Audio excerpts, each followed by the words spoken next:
Good afternoon. Today we have capped our key rate at the level of 4.25 per annum. As regards our view of the economic situation, there have been no significant changes since October meeting of the Board of Directors. However, inflation is driven by diverse factors.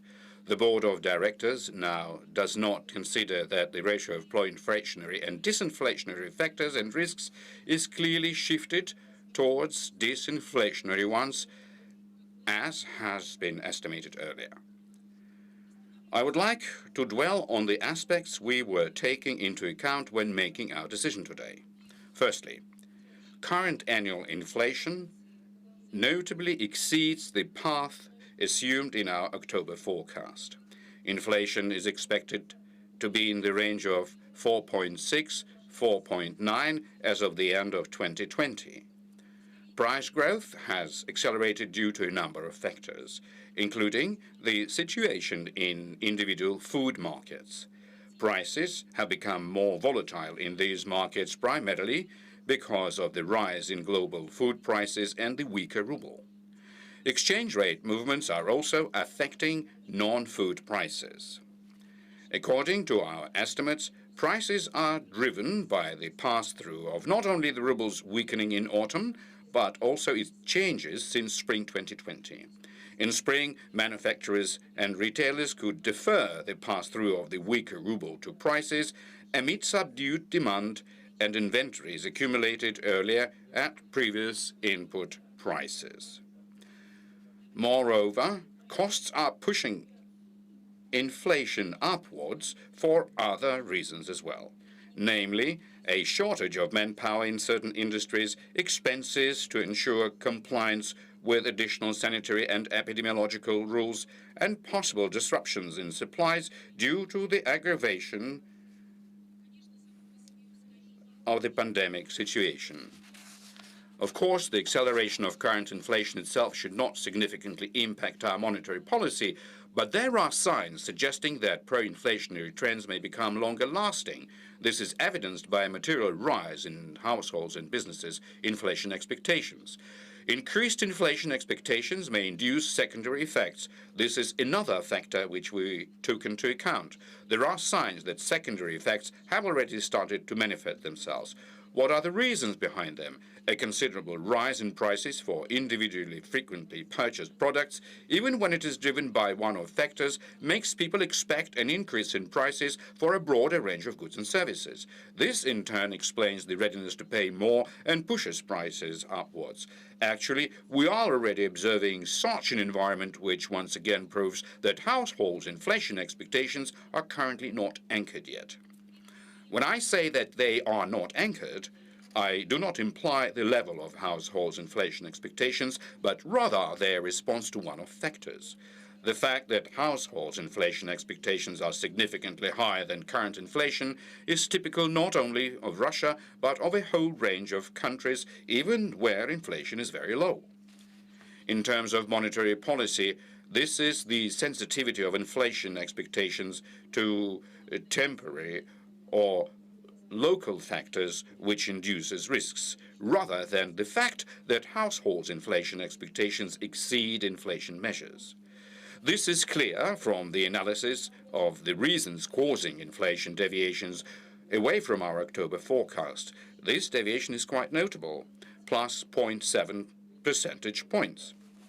According to preliminary estimates, 0.2 percentage points of this deviation stem from a faster rise in sugar and sunflower oil prices and 0.3 percentage points from the growth of grain export prices and their conversion into the prices for both bakery products and a broader range of food products. The remaining 0.2 percentage points are interpreted as additional steady inflationary pressure. It may result from both a faster revival of demand in a number of industries already facing supply-side constraints and secondary effects brought about by increased inflation expectations. This is what may impact a steady level on the inflationary pressure in the future as well. Therefore, today, it is rather important how the situation will be unfolding in the future, including how inflation expectations will be changing and whether secondary effects may become more intense. This may result in a longer-lasting influence of one-off factors on prices. Moreover, we should take into account that a rise in inflation expectations may speed up the growth of the demand for consumer lending, which has already been expanding materially amid the accommodative monetary policy. Monetary conditions are the third factor we discussed when making our decision. Monetary conditions remain accommodative. Coupled with the government's support measures, this promotes lending across all segments, including the households, corporates, and small and medium-sized businesses. The annual growth of corporate lending reached its 5-year high in October. The offering of corporate bonds has also been expanding. Mortgage lending continues to increase significantly. The portion of subsidized mortgage loans slightly contracted in October, but still equals nearly 30% of the disbursements. Concessional lending terms will remain in place until the end of H1 2021. A number of programs launched to support corporate lending have already been terminated. We are going to monitor how market interest rates and non-price lending conditions will be adjusting in this set of circumstances. The current economic situation is another essential factor influencing our decisions. The epidemiological landscape has worsened today, which expectedly has a restraining effect, but this impact is currently considerably lower than in Q2 2020. Although the situation is not uniform across industries, the decrease in economic activity is not as drastic as in spring and early summer, when large-scale anti-pandemic restrictions were in place. Furthermore, companies and households have already adjusted to the changed environment to a certain extent, including additional requirements. Therefore, we may rather talk of a pause in recovery processes. We can observe that economic trends and financial flows are changing unevenly. They have returned to normal or even exceeded this level in a number of sectors, while other industries are far from a complete recovery. Specifically, industries manufacturing and selling consumer and durable goods increased their financial flows above pre-pandemic levels. In contrast, sectors producing intermediate goods, that is, intended for further processing, and many consumer service industries are still to restore their financial flows and business activity. If we estimate the year 2020 in general, GDP will decline by about 4% owing to high performance in Q3. The economy bounced back significantly in response to the easing of restrictions and support measures. It is also worth noting that amid limited opportunities to travel abroad this year, households kept over 1.5 trillion rubles earlier spent for outbound travel. In 2020, these funds could partially be saved, but a portion of this amount was spent in Russia, propping up domestic demand. Fiscal measures provide significant support to the economy. This year, budget spending increased by over 14% against 2019. Recovery growth is expected to resume steadily in spring 2021. Given the economic situation and price movements, the ratio of pro-inflationary and disinflationary factors and risks has altered considerably. Indeed, demand trends, especially amid the drastic aggravation of the epidemiological situation, continue to contain price growth. However, this impact is currently offset by the above-mentioned pro-inflationary factors. As I have already said, we will assess whether these factors become steady against the backdrop of increased inflation expectations.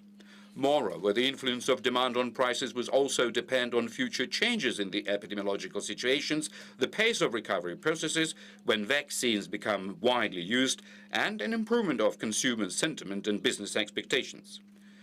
As we could observe in summer and early autumn, when the situation returns to normal, the recovery may be sufficiently quick. At the moment, we consider it too early to adjust our medium-term inflation forecast. since it is necessary to also analyze the effect of competing factors on price movements. As regards the near future, our preliminary estimates show that annual inflation will approximate 5% in Q1 2021. Further on, if the influence of one-off factors diminishes rather fast, it will trend down and return to 4% by mid-2021. Given the accommodative monetary policy pursued, inflation is expected to equal 3.54% by the end of 2021, subsequently stabilizing close to 4%. We will carry out an additional analysis to assess whether there are grounds for adjusting our forecast in February for the core meeting on the key rate. As regards other risks for medium-term economic development and inflation, their estimate has remained unchanged overall. Various geopolitical risks are still relevant. They may provoke fluctuations in financial markets, affect exchange rate expectations and sentiments, and influence trends in the Russian and global economies. As always, further changes in budget spending are a critical factor. This has a considerable influence on our monetary policy decisions. There is still uncertainty about the estimate of the pandemic impact on the Russian economy's potential, especially amid the current worsening of the epidemiological situation. Given such highly uneven trends in the economy and price movements, we will need to carry out an additional analysis of how the situation will be changing and whether we still have some room for cutting the key rate when making our key rate decision in the future. It is hard to affirm this now. If the impact of one-off factors wanes quickly, and inflation expectations reverse, it is entirely possible that there may be grounds for a further reduction in the key rate, yet this will not necessarily be the case. I would also like to emphasize that it is now critical to maintain the robustness of the monetary policy to various scenarios. Our policy is aimed at keeping inflation close to 4% under any scenario of future developments. We are ending this year with another important step in our communication. We are starting to release our regular report, Regional Economy, commentaries by Bank of Russia main branches on the Bank of Russia's website. This report is prepared by our regional branches for the Board of Directors key rate meetings and will contain the most up-to-date information on the situation in the Russian regions. When preparing for decision-making, we usually consider economic trends in Russia in general and across regions, and assess both statistics and survey findings. This helps us better understand the economic situation and its specifics. We are publishing the first issue of the report today and are going to release it on a regular basis 8 times a year prior to the quiet period. We hope that this material will be interesting and useful to a wide range of readers. Thank you very much for your attention, and now I am ready to answer your questions. Please, Elena Fabricna, Reuters. Has the look of central bank changed in terms of the key rate trajectory in 2021 after the speed of inflation, and whether the central bank plans to publish this trajectory in February 2021 already?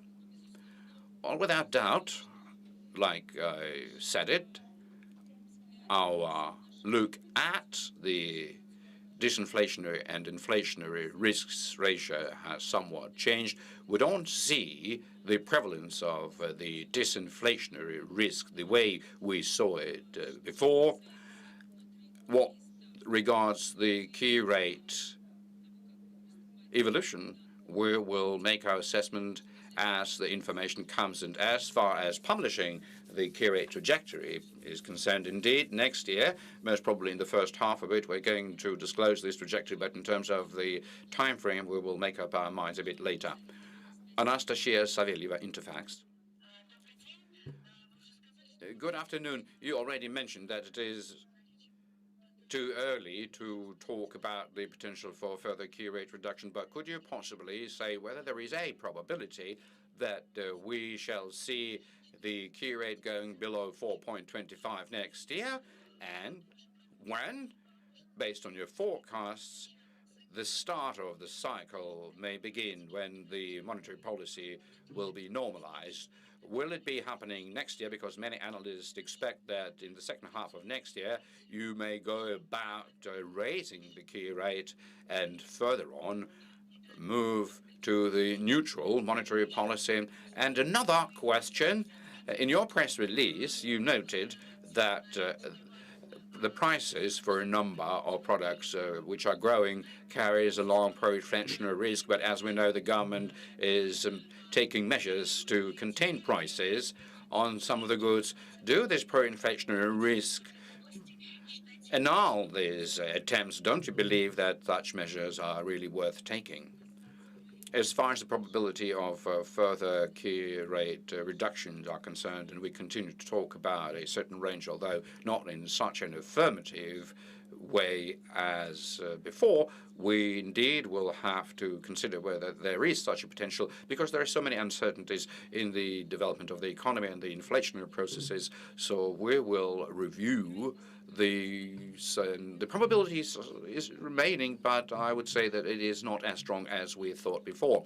Nevertheless, throughout the whole of 2021, we are of the opinion that the way the monetary policy would go is going to be an accommodative one, and that is the way we describe it.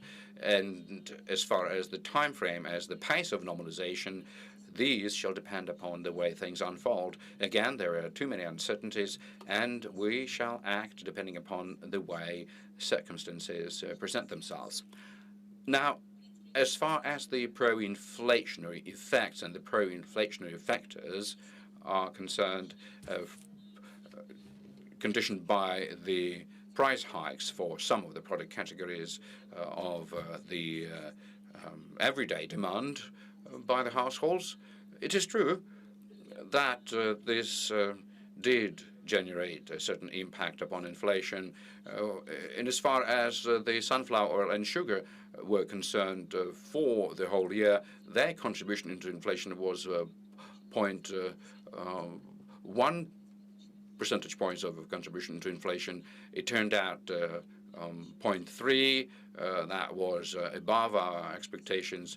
So in sugar and the sunflower oil, 0.2. Grain, somewhere around 0.3 percentage points. Now, the government measures that are being undertaken, if they are going to be implemented in full, and the full effect from them will be felt before the end of December, which is not so probable. I would say that it will carry forward into January. But were it to be fully done by the end of December, that would bring about an inflation going down by 1 percentage point.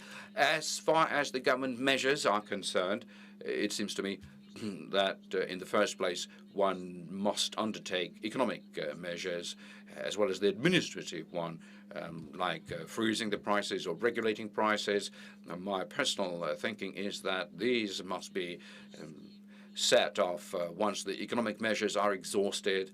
And I would say that there are systemic measures on the agenda to set up, and the government is speaking about it, to set up a standing kind of a mechanism to alleviate the price volatility for certain product groups where prices may strongly depend upon the external environment, so that we could avoid the situation when dramatic changes in the global prices and the global environment immediately convert themselves into domestic prices. And we have such mechanisms in as far as gasoline is concerned and the petroleum products. Maybe not exactly the same, but still such fluctuations are being cushioned. And it is important to us because a very dramatic price for such product groups leads to very dramatic spikes in inflationary expectations, which may have a secondary effect and influence the whole inflation. So we're certainly interested for such economic mechanisms to be put in place. Next question, please. Andrei Biryukov, Bloomberg. Good afternoon. Based on your previous answer, I realized that the central bank is championing an introduction of regulation of prices for sunflower oil and grain. And do support introducing limited prices for other product groups like food products or some other non-essential goods? Well, principally speaking, I'm not very supportive of the administrative measures being introduced. I am aware that they can be considered as an extreme measure when anything to do with the market mechanism application is exhausted. In this particular case, the market mechanisms need to be created, and this is what I've just spoken about. And what happens that the administrative measures are immediately being launched, and these administrative measures, once they are being applied, then they should be of a very short-term nature, because if all of a sudden they are extended, in my mind, there will obviously ensue some negative effects, because that would not only conserve a disbalance between the demand and supply, but may further enhance it and demotivate manufacturers to invest into the production of different products.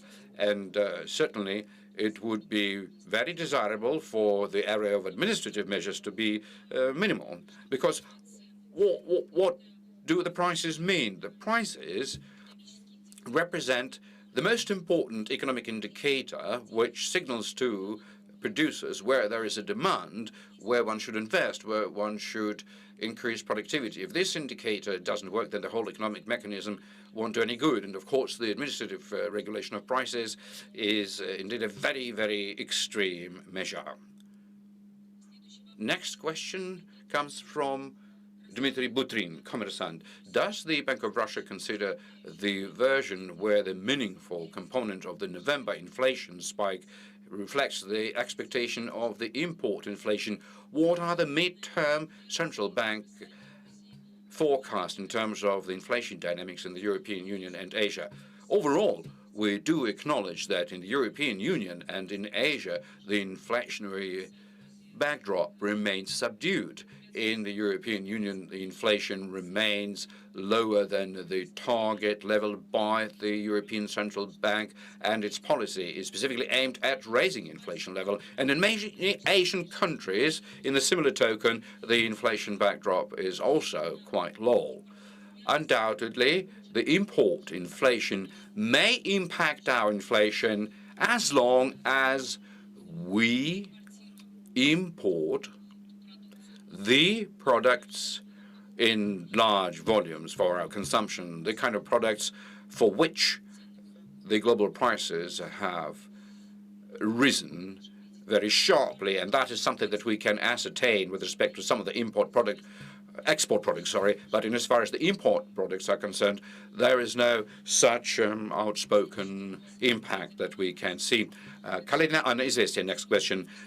Does the Russian Statistical Agency consult the central bank about expanding the set of indicators to estimate consumer prices? Isn't there an intention for both of the agencies to make this set closer to the life? For example, to abandon the redundant services and take out of it the residential leasing? Yes, we are in permanent contact with the Russian Statistical Agency, particularly since we are ourselves a statistical facility in a number of areas, but the Russian Statistical Agency is the owner of the methodology. And this is not only the problem that Russia faces, but many other countries do as well in terms of methodology. And the Russian Statistical Agency methodology conforms to the international one, but these methodologies may not take into account the kind of changes which have taken place and are still taking place.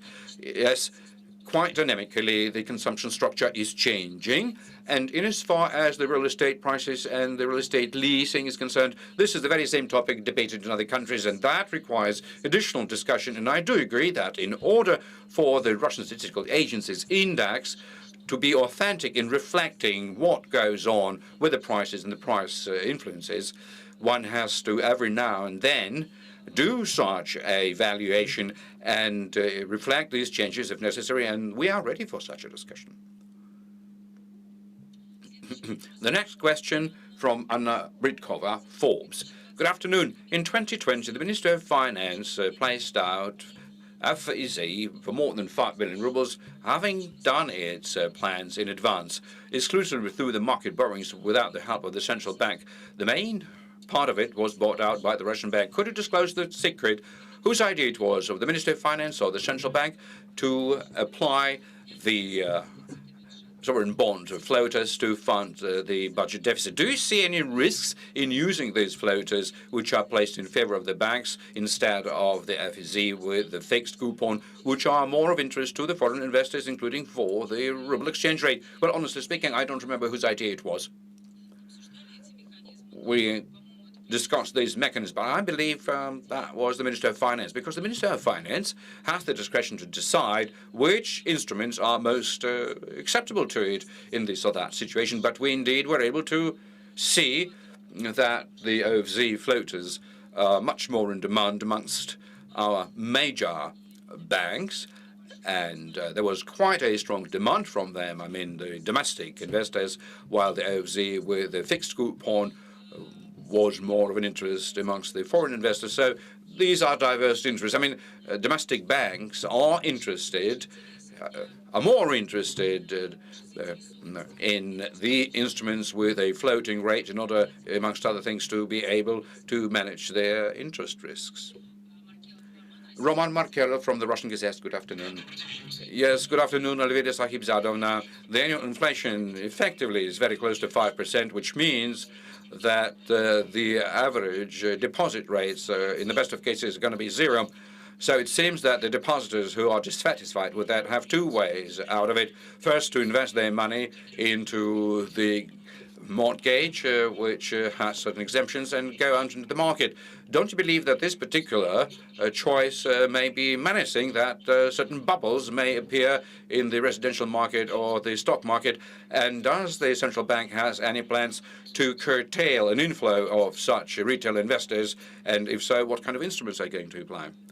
Well, first of all, I would rather like to say that the deposit rates, if you compare the rates at which the households were placing their money into deposits, for example, 12 months ago, and the inflation which by this point in time has come to be, the deposit rates have been positive, if my memory serves me right. If you look at the November, the annual deposits last year were at about 5.9 with this kind of a rate, and the inflation by November was 4.4, and so respectively that demonstrated positive yield. And we do believe that it will sustain for the next year, for the forthcoming period. The rates currently, if you take the maximum one amongst the 10 leading banks, is around 4.4, and our inflation forecast is 3.54. So understandably, that the inflationary expectations among households are a bit high, but nevertheless, whenever we are talking about the positive or negative yield indicators, you need to compare the same kind of periods in terms of when there was inflation and what kind of a deposit income it generated within that period of time. But indeed, nevertheless, the households are looking for a better income rate. They are moving out into the stock market. There is a stronger demand for mortgage. You know our attitude towards the subsidized mortgage, because you have to really terminate that program in time to avoid the bubbles. And as far as the stock market is concerned, we don't see any bubble perspective for this in terms of the financial market. There aren't any risks. And this overflow and the retail investors appearing in the financial market is a positive phenomenon, because the people must be able to use all of the opportunities that the financial market may offer so as to diversify their spending and investments. But amongst other things, what we are concerned by, as we used to say, to avoid having people take on the risk that they don't understand, to protect the rights of a retail investor, is an important position, because we're rather talking about limiting and restricting certain instruments which are attracting unqualified retail investor. This is fighting against abusive sales, but we're not talking about the amount of funds that the households are taking to the stock market. we think that the stock market and the household investments should develop further, but definitely all measures should be taken in order to protect the rights of the households who try to work in this market. Luisa Ignatieva, real time from Kazan. Yes, hello. Indeed, it's Kazan City. We also wanted to go back to the topic of the key rate. You already mentioned that in 2021 you are planning to continue to adhere to an accommodative policy. But what is the effectiveness of this policy, which took place during the most acute period of the coronavirus in the country? What are the results of this policy, the way you see, and whether the economy of individual regions will be ready to face further toughening of the monetary policy? We believe that the accommodative monetary policy, whereby we reduce the key rate, certainly produced a positive effect during this dire period and enabled us to reduce the scale of economic decline. We have now reassessed over to the positive side in terms of the GDP for this year, because we see that the decline might be 4% and maybe even lower. But how does the accommodative policy works?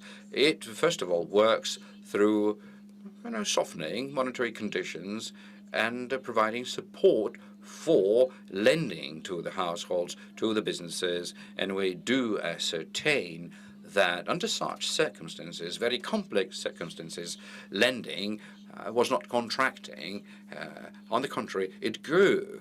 And the growing activity in the corporate lending and mortgage lending, particularly what's important to the small and medium businesses, really paced up, and that helped us to support the economy. In some cases, that helped us to support the incomes for the household, and which was made possible because of various restrictive measures. So somewhere, businesses were able to continue their development programs and their investment projects. So in our mind, that really played very well up to that, along with the government measures to support the borrowers. So we acted in a very concerted way here, and the whole set of measures played to a positive outcome. But in the meantime, our policy remains accommodative, and we are going to toughen it up exactly when the economy is ready for it, and respectively, based upon the status and the forecast of the economic development and inflation, we will resort to these measures. Next question, please.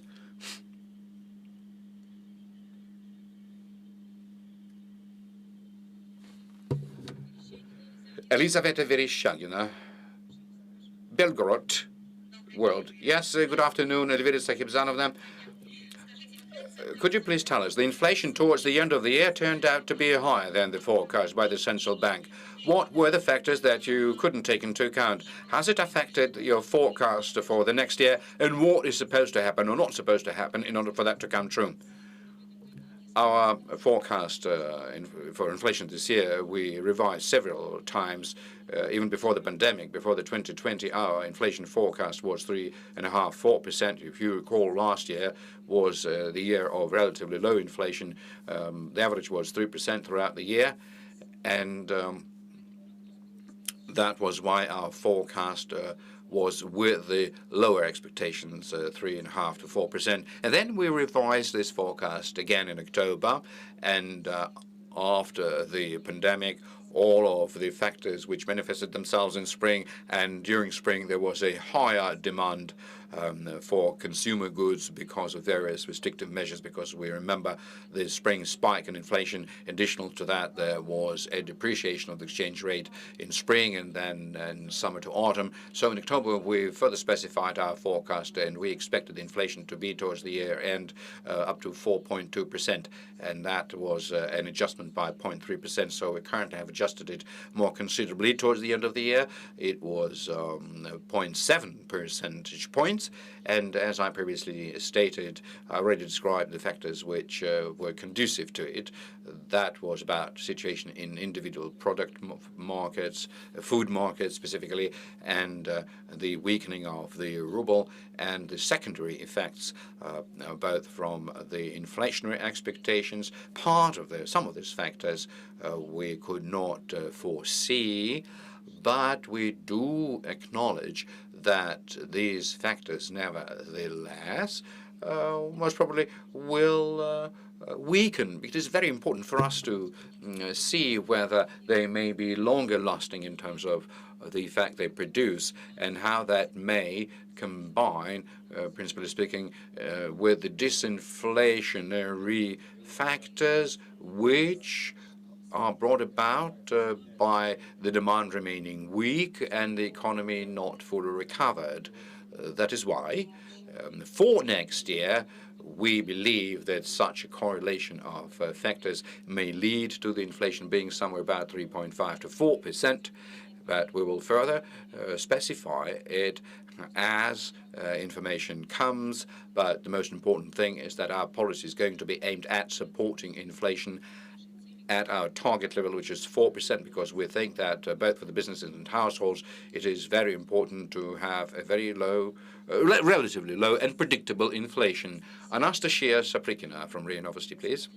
The central bank has announced its transaction to pass the non-core assets or discovery to the trust, including the 9% stock of the VTB bank. When are you planning to do the VTB deal? And what kind of assets, apart from the VTB shares, you are going to place into the trust? Well, as far as the VTB shares deal is concerned, we plan to close it before the end of this year. As far as other assets are concerned, we will disclose this information later.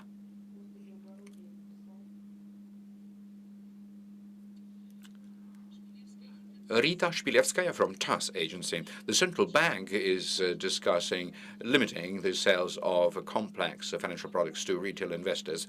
How long such a restriction may last, and what are the additional measures that the central bank may resort to protect retail investors? Non-qualified investors. Well, yes, we do indeed discuss these measures, not only discuss, but we take them. We issued guidelines to financial institutions for them to refrain from selling complex financial instruments to non-qualified investors who are not capable of ultimately assessing the risks within these complicated products. At the same time, we work with the legislators in order to try and pass as soon as possible the laws applicable to the rule of sales of such products, and we believe it is necessary within this particular legislation to try and bring certain norms closer, including to test the investors who gain access to more complicated instruments. But until this whole instrument starts working, we believe it is necessary to introduce a prohibition to sell to the qualified investors, particularly complicated financial instruments. Such a ban must have a legal grounds underneath, and it should last until the mechanisms kicks off, which in the basic law about the qualified and non-qualified investors is described. And when we will be able to see that it works, that the testing system works okay, and that the people are not being disinformed, and essentially that there is no mis-selling, because regrettably there are cases, and our audits do show it, and street audits do show it, when our central bank representatives come to the financial institutions and are trying to invest money. We do see what, unfortunately, what kind of a disinformation is being proffered to our households, which are often being proposed under the guise of a deposit, saying that only 1,400,000 is being insured, but it's complete misinformation. And until this problem is fully resolved, certainly such restrictions should be introduced that would defend our households from such risks. Tatiana Chubasa from Interfax. Good afternoon. one of my questions is supplementary to the previous topic, which is the overflow of the depositors into the financial market. Could you be more specific? When the central bank plans to introduce testing of non-qualified investors, because you were saying that it will begin in 2022 as of the point in time when the law comes into effect, but actually everything is being brought much earlier in terms of its beginning, because I believe for the household investors this is an important thing. Another question also the subordinates introduced by the banks, do you believe that this is a complex product that must be restricted until the law comes into effect? Also, regulation and oversight question, the central bank for 2021, what kind of innovation the bank may have in terms of regulation and supervision? Maybe you will revive certain older measures that were put on hold because of the pandemic, or maybe you are preparing something new considering the way the banking industry developed in 2020. As far as testing is concerned, under the law, as of April 1st, 2022, the plan was to introduce it. So we're currently discussing it with the market players, and we suggested that this particular start should be brought earlier to October 2021. But before then, to introduce prohibition upon the sale of complex instruments. If it's going to be 1st of April 2022, then we believe that these restrictions should be in place until then. Now, the subordinate instruments, I don't believe that they should be sold to unqualified investors. We actually are aware of a lot of litigations when households were purchasing subordinated bonds by the banks without ultimately understanding the essentials in these instruments. Now, in as far as the regulation and oversight are concerned, rather regulation, we will fine-tune, and we continue to fine-tune our regulations, and specifically we're now discussing, and today during the Board of Directors we made a decision and are going to forward it to the Ministry of Justice soon, which specifies regulation which, amongst other things, is related to the project finance and certain incentives to apply project finance with a collateral in terms of the share entitlements, as well as certain softening to be applied to the small and medium-sized businesses. But nevertheless, we believe it is necessary to move along the journey that we declared previously to destimulate the banks in their inclination to only fund M&As, so that they could also fund operations and the expansions of manufacturing activities. Well, possibly there will be certain other things made clearer in the regulatory systems, but essentially we believe that the main problems that were supposed to be resolved with the help of regulations, many of them we've been able to dispel, and so we're currently talking about additional fine-tuning. Now, as far as the oversight is concerned, there aren't any serious changes that we intend to initiate, because we believe the system is working. We have changed quite a few things in the business processes. We have changed quite a few things in the way the oversight process is organized, the accountability for it. So it's very important for everything to work fine right now. The next question comes again from Anna Kalina from Izvestia. A few more words about the stock market instruments. Many of them are being promoted with the minimum guaranteed yield, and many of them are long-term. Aren't we going, in the course of several years, eventually end up having millions of disappointed investors having zero yields, and wouldn't that bring about reputational risks? Well, certainly the risks are there when instruments are being offered with a very high income promised, when the promise is that everything is fully guaranteed and protected, full capital protection, without explaining what it means. And whenever the households are going to earn less they were were supposed to, they definitely are going to be quite disheartened. So that's why we're so insistent about the non-qualified investors being protected. We have currently analyzed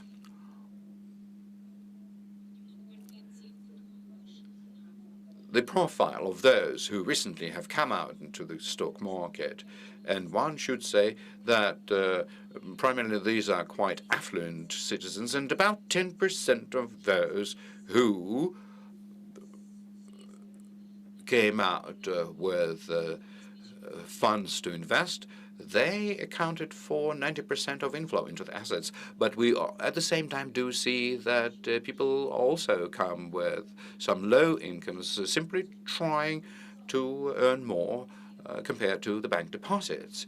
And quite often they're being attracted by the promise of high-yield instruments. So there are reputational risks in here. But not only that, these are the risks for the households, but for the financial sector itself as well. Because if the financial sector is not thinking in short-term gains, but rather in long-term profitability, then not to disappoint its household should be the ultimate strategy of the financial sector. But we are afraid that in some cases the short-term gain would prevail. So that must be curtailed through the law.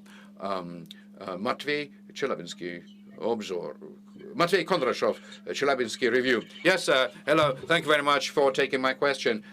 Yes, hold on a second. Yes, I would like to take a conversation about the sunflower oil and sugar that everybody is so interested, because the price growth has taken place. Then the president said something against it, and the prices stopped growing.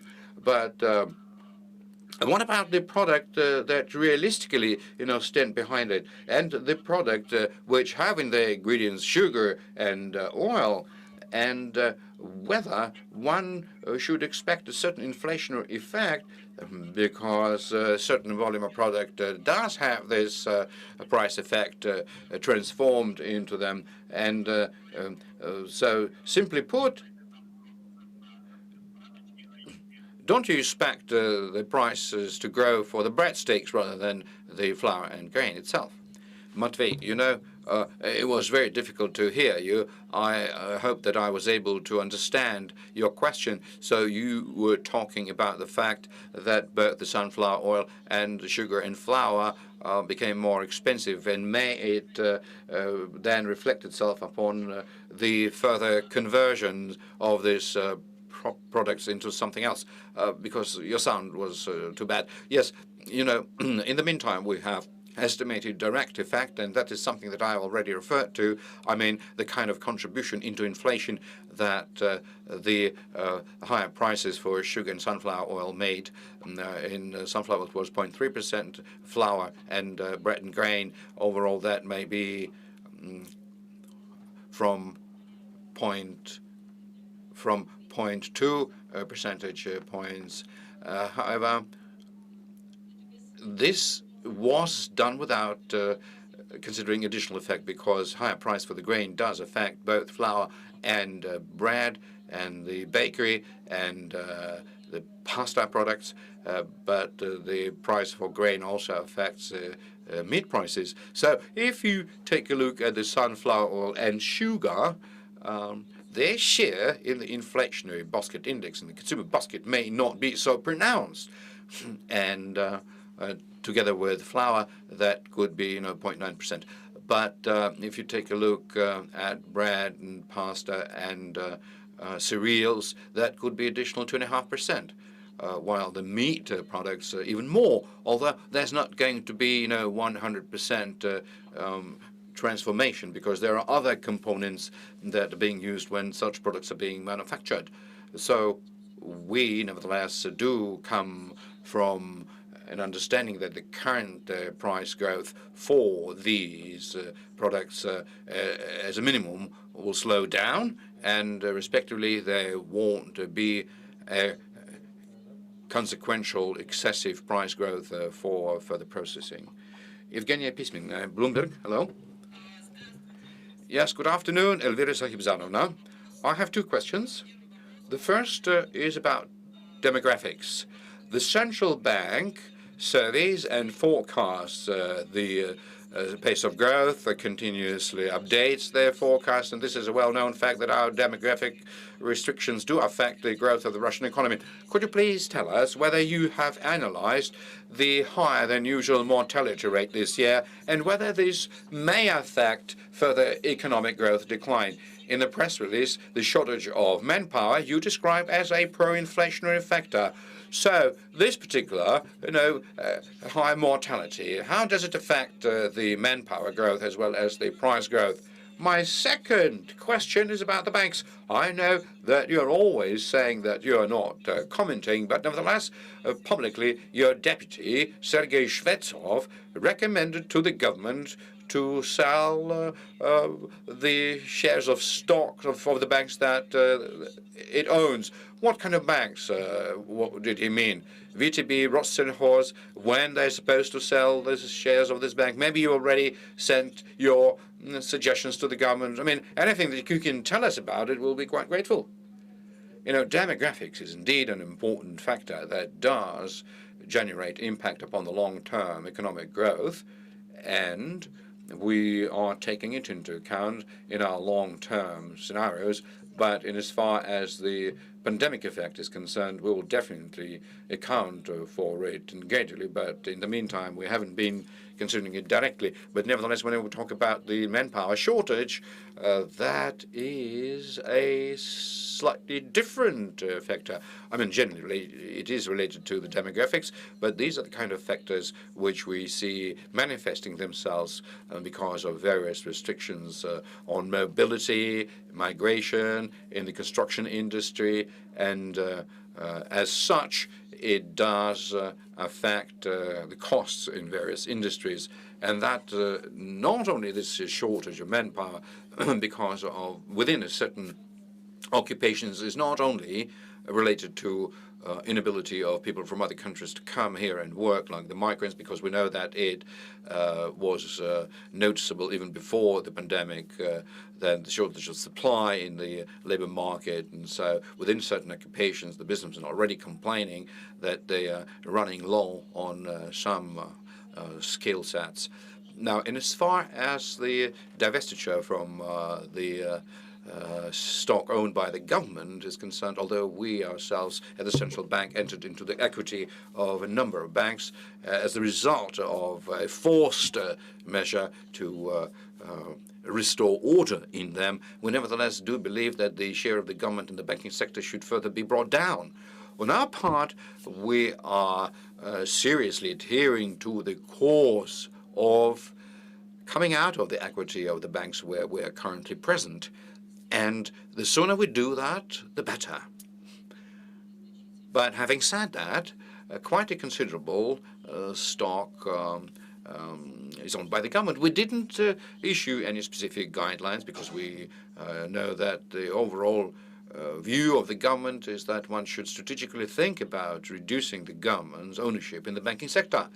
But once again, I should say that this is an important subject, particularly, the government role, particularly when the banks are participating in different government programs and are being given money from the fiscal system. It is important to maintain equitable approach that the banks may have, not only to this particular program, but many others. But I believe that the issue of competitiveness is not as much, not only about us as a prevailing part of ownership in the banking system being with the government rather than the existence of dominating players and the overall unevenness in between the players in the banking sector. Maria Stepanova, TASS agency. Today, the Bank of Russia announced a possible toughening of macro-prudential measures in the mortgage lending in case the prices for real estate continue to grow at such a quick pace, or toughening the standards for lending. How long the prices for real estate should continue to grow for the macro-prudential measures to toughen up.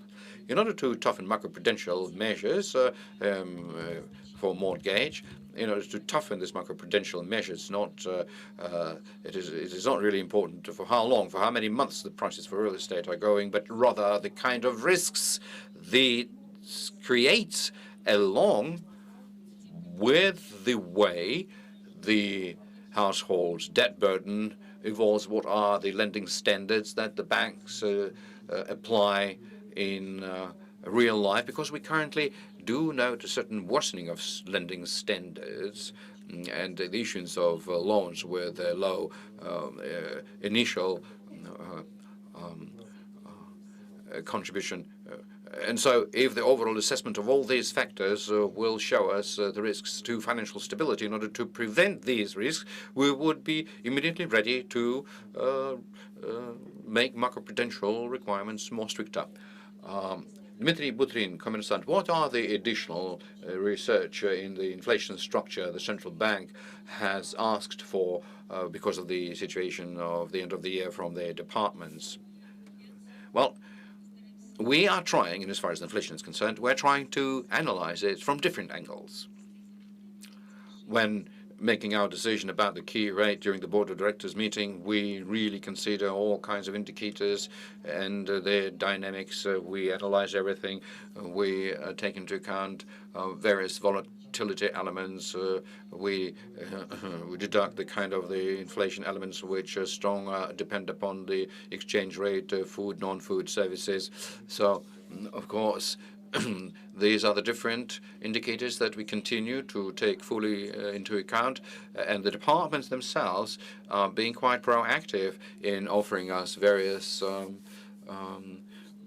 data sets in order to be more precise in understanding how things are. But currently, one of the most important issues, one of the most important challenges to us right now is how the inflation growth which happened, which obviously is related to the temporary factors because the inflation triggers were of a temporary manner, but the extent to which this inflation growth against the backdrop of the inflation expectations growing, and the inflation expectations also have been provoked by these temporary triggers. So what is the extent to which this transforms itself into a more stable inflation driver of a more lasting nature? And so this is currently is the focus for our analysts. But we need more data here because this is not as much as analytical staff, but us having needing some more time in order to see whether that really plays out or not. Now, Pavel Kazatlovsky, RBK, the Sberbank's forecast is 3 years old, and in terms of the digital ruble, where he was saying that about 2 to 4 trillion rubles may flow from the banks out. Do you agree with this assessment, and will that lead to the households and businesses going more into the digital rubles? Will that lead to the shortage of liquidity and the lending rates growing? Will the central bank introduce special measures to support the banking sector when this redistribution, reallocation of funds may take place? Well, we're currently having a discussion. We're having a listen, our internal report about the digital ruble. Somewhere, the position that the banks have taken was expected, because this is a bit of a change, and we know that very few people like changes. But as far as your questions are concerned, we're currently in a structural liquidity surplus, and we don't see that in the next 2 years to come we might end up being in the structural shortage of liquidity. In any case, if the decision is made to introduce a digital ruble, that is going to be a very gradual process. Both the households and businesses will be growing used to it. But in our mind, in as far as the lending rates are concerned, that won't affect them at all, because the lending rates and the deposit rates will be the very same one, be it with the digital ruble or without. And in many ways, they're going to be determined by the inflation, our monetary policy, and I don't know where these particular amounts came from that have been quoted in our mind. These quotations are groundless completely. we don't see that this may lead to any serious overflows or changes. The fact of the matter is that the households are going to grow used to the digital ruble. If the demand for the digital ruble appears, that I would say might be a good thing.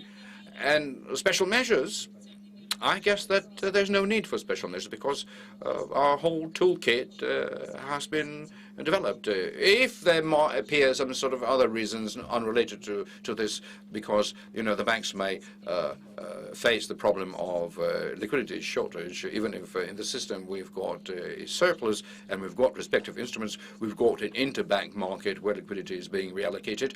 But nevertheless, we're going to continue to look into this because phrasing this question in such a way shows that there is a deep-rooted misunderstanding of the way the monetary policy works, the way our operational mechanisms and operational procedures work, and evidently we will have to do more work in raising the awareness of the mechanisms of the monetary policy itself, because these kinds of conclusions from our ideas is something that one should not do. Alexei Tretyakov, Krasny Sever, the Red North, Volga, Elvira Nabiullina, the central bank is declaring the annual inflation at about 4%. But the ordinary people find it very hard to understand the figure against the backdrop of the overall prices growing for food products. The president spoke about it. Medicines, some of them almost doubled in prices. Housing, 40%. And will the cars, will you reconsider this, and what are the guidance for the next year? Well, indeed, inflation this year has quickened. We see it ourselves. Yes, we have raised our expectations, but we do believe that the 4% target is something that one shouldn't reconsider, because we are in a position to take measures in order to bring inflation back to 4% level, without doubt. Households do feel it upon their skin, the way some of the products became more expensive, the ones that they buy regularly, like flour and oil.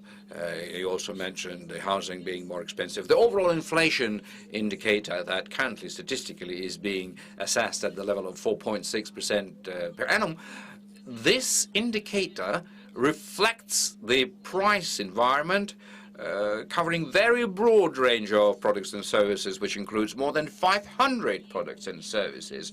And of course, all of us perceive in the first place, in a very sensitive way, the situation when prices grow dramatically for the kind of products which we consume frequently. But at the same time, when the Russian Statistical Agency estimates this index, it does so covering a very broad range of products and services. And this year, maybe it is difficult to believe for you, but we had this year goods and products for which prices grew very slowly, within 2% or didn't grow at all. If you take it in an annualized way, for example, poultry, pork, coffee, whitefish, and you can run this list further. They have even been the group of products for which the prices went down, such as cabbage, bananas,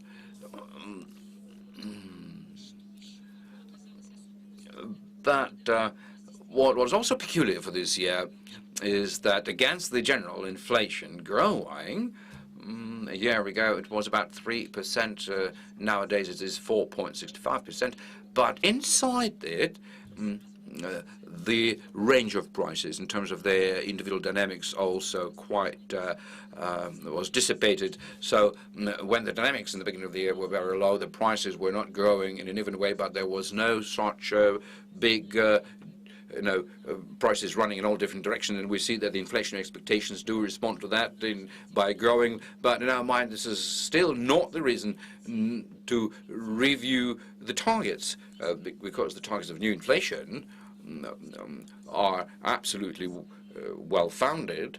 This is more of a certain signal to us and to the government that is undertaking the measure, and to us to fine-tune our monetary policy in order to make sure that the inflation remains at 4%. Well, as far as I understood, this was my last question. Thank you very much for your interest. And have a good day, all of you. Thank you.